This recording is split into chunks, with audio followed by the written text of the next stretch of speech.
కాకినాడ జిల్లాలో deputy CM Pawan Kalyan పర్యటన ముగిసింది. అమరావతికి డిప్యూటీ సీఎం పవన్ కళ్యాణ్ బయలుదేరారు. మంత్రులు, ప్రజాప్రతినిధులు బాధితులకు అండగా ఉండాలన్నారు పవన్.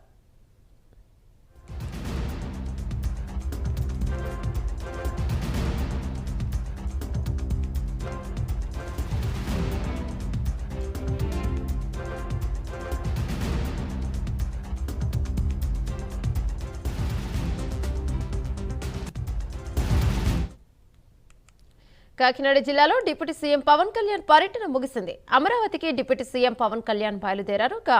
మంత్రులు, ప్రజాప్రతినిధులు బాధితులకు అండగా ఉండాలని చెప్పారు పవన్ కళ్యాణ్.